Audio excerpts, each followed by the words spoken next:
Pac-12 play this week. Really kind of got right to it yesterday afternoon. Started watching a lot of Cal and finished up with our team last night. We wound up having good meetings where we covered games. The last game started on Cal and then also went on the field for a little bit. So a couple game balls from the game. Jaden DeLaura, Dorian Singer, Michael Wiley, Jonah Coleman, Jerry Roberts, Hunter Eccles, and then Tanner McLaughlin was our Wildcat of the week. So those guys all deserve it. Really good job collectively making plays. And also Keon Bars. Keon Bars got a game ball as well. So, but I would say the game was a good football game. Rewatching it, not much change from my opinion of Saturday night. And now it's time to get on to Pac-12 play.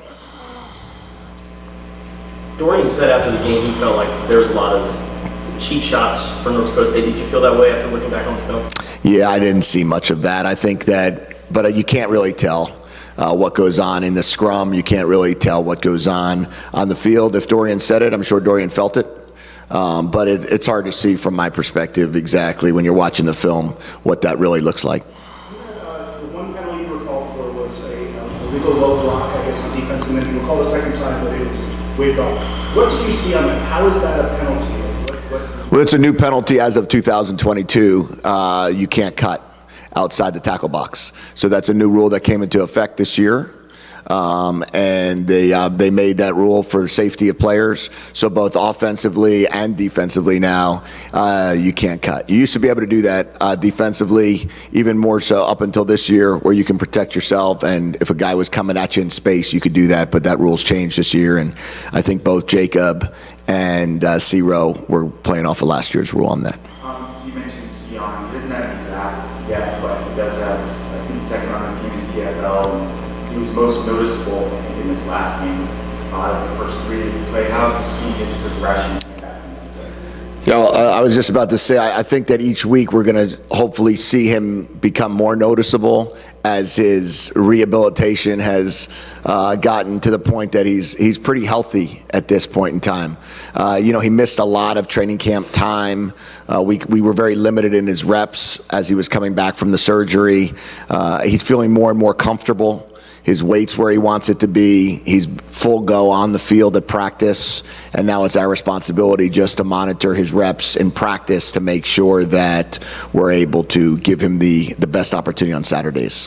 What designates a player to become a Wildcat of the league, and how has Tanner fit that? Yeah, so what we've decided to do is when we determine the Wildcat of the Week, it's doing things right on and off the field. It's making an impact in our program in many different ways. For him, this past game, he's shown that every time he hits the practice field, he takes as many reps as we've ever asked. He's never been late to a thing. He's never showed up late on any list in academics. He's always demonstrated an ability to go out and help in the community when we've had community service events. And when he went out there this past game, he also produced as a player. So Mike Wiley won that award week 1, and now Tanner week 3. You guys call him T-Mac too? What's that? You guys call him T-Mac too? No, we don't. There's only one of those. How did you guys find him? How did he end up there? That's a Coach Pow find right there. That he ended up, I think he knew somebody, either that knew Tanner or someone that coached Tanner in the past. And when Tanner became available, we were able, would you be willing to bring on a walk-on tight end that's coming off of an ACL surgery that didn't play for a year but has good film and is a really good kid? And that's kind of what was the initial conversation when it got brought to me. And then as he showed up, it was a lot more than that. So we're pretty fortunate sometimes. The defense got those 2 stops in the fourth quarter. What does that do for the defense as a whole in terms of the confidence and the mindset you're able to shut them out? Yeah, well, I mean, those 2 stops were the difference in the game and the outcome of the game. 3rd and 2, 4th and 2. On the 23-yard line. Now, obviously, we had to respond by scoring in that situation as well, being down 4. But defensively, the fact that they were able to get that done gave them a load of confidence. So when they went back out there was really no doubt in their mind that they were going to get the stop. Coach Nansen grabbed the troops. The whole defensive staff was on top of it.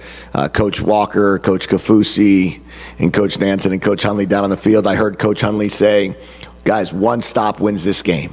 One stop wins this game. And, after our score. So our defense went out there, and then the players started repeating that same mantra. And it was a pretty quick 3 and out, really, at that moment. And they punted, and then we didn't have to give them the ball back. Can I follow up on that? Can you talk about the adjustments that Johnny Hansen made at halftime as the game went along? Well, we just felt we had to play a little more zone coverages, so they couldn't wheel anyone out the backfield. You're so committed to trying to stop the run that you start adding more and more players. I mean, there's pictures of 21 out of 22 players in the tight end zone copy of a film. You're not normally going to see that. So when that's the case, you're playing man-to-man coverage. When that happens, they were able to slip out 2 different times to be able to have explosive plays. So you just have to be able to mix in some zone. And if you mix in some zone, then as they slip out, they're covered, which is what can cause a sack or a negative play. There was a time Jackson Turner was standing right there when the quarterback looked to throw a wheel route, and it cost them a sack. Johnny came into the season really hoping to have a robust rotation up front. It really hasn't materialized that much the last couple games. Do you think that's circumstantial? Do you think it's Savea's injury? Well, it's certainly Savea's injury for 2 of the weeks because we were short a player, so we couldn't really rotate. I don't envision that being the case this week. I think that he was a game-time decision last week. I thought he was going to play. We felt that it was the best interest to hold him out, which, of course, eliminates his substitution pattern there.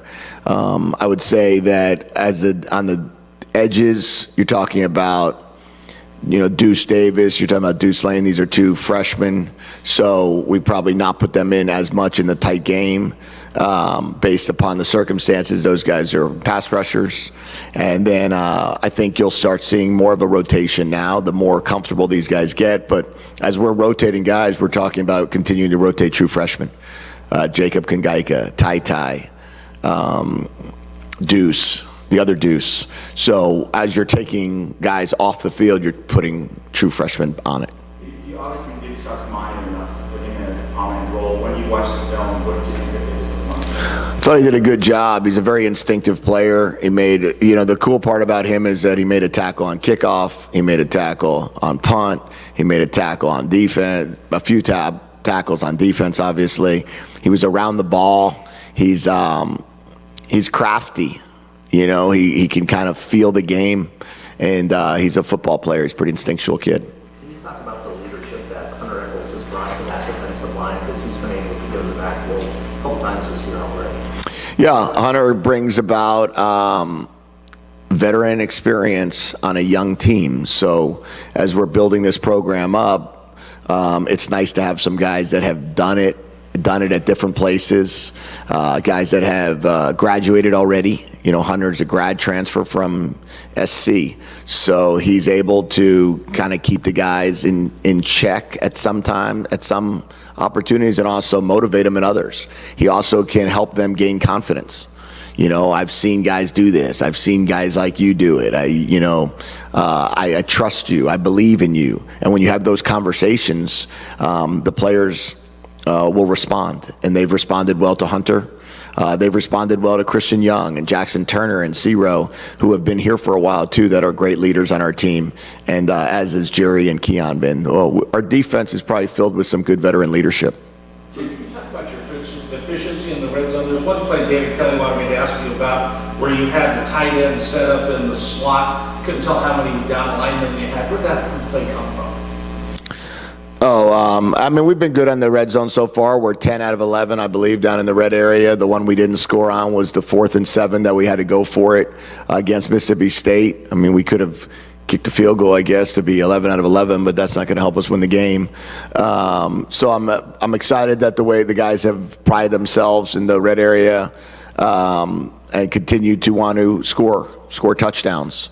The play that you're referring to is when we flex the tackles out. That was just a play we've run before to try to spread their defense out a little bit and hit Tanner over the middle, which we did.